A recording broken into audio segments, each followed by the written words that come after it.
क्या आप जानते हो पहले के ज़माने में बड़ी बड़ी लेबोरेटरीज होती थी। ईसा मसीह की लैब थी, राम, विष्णु, इनकी अलग अलग लैब थी, अल्लाह की लैब अलग थी।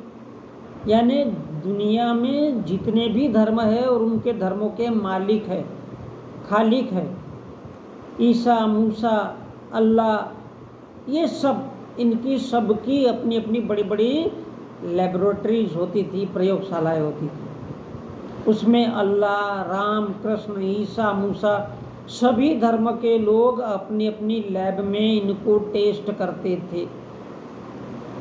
ईसा मसीह अपने लैब में टेस्ट करता था कि स्वर्ग जाने का रास्ता किधर से है, कहाँ से शुरू होता है, कहाँ से सीढ़ियाँ चढ़ना होता है, और स्वर्ग में कैसे जाते हैं।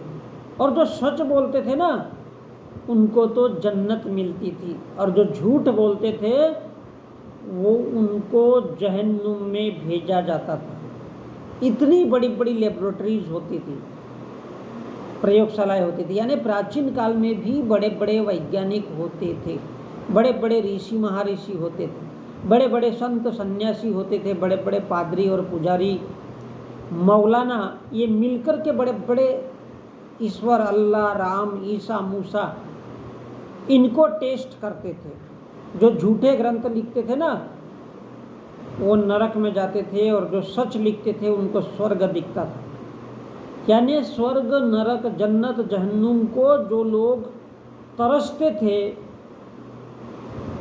उनकी खोज करते थे। इतनी बड़ी बड़ी लेबोरेटरीज हुआ करती थी पूरी दुनिया में। और वो भी उस जमाने में जब राम पैदा हुए थे, जब कृष्ण, ईसा मसीह पैदा हुए थे, अल्लाह, बड़े बड़े भगवान और उनके बाशिंदे पैदा हुए थे। तो ये जो लेबोरेटरीज थी, प्रयोगशालाएं थी, ये तो ईश्वरों ने, राम ने, अल्लाह ने, ईसा ने, मूसा ने, इन्होंने बनाई थी टेस्ट करने के लिए, स्वर्ग किधर है, नरक किधर है, जन्नत किधर है। तो क्वालिटी तो उस जमाने में भी थी।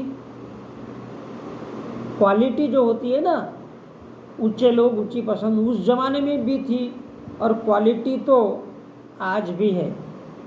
क्या, लेकिन आज क्या चेक किया जाता है, ये संयोग है या प्रयोग है। प्रैक्टिकल में जो सिद्ध हो जाए, या फिर ये संयोग है, अपने आप ही होता है। तो उत्तर प्रदेश का जो प्रयागराज है, उसमें जुलूस तब भी निकलते थे। इतने बड़े बड़े विद्वान और इतने बड़े बड़े वैज्ञानिक उस प्राचीन काल में हुआ करते थे, जिनके पास बड़ी बड़ी लैब हुआ करती थी। तो कोई राम पर रिसर्च करता था, मिट्टी का पार्टिकल ले करके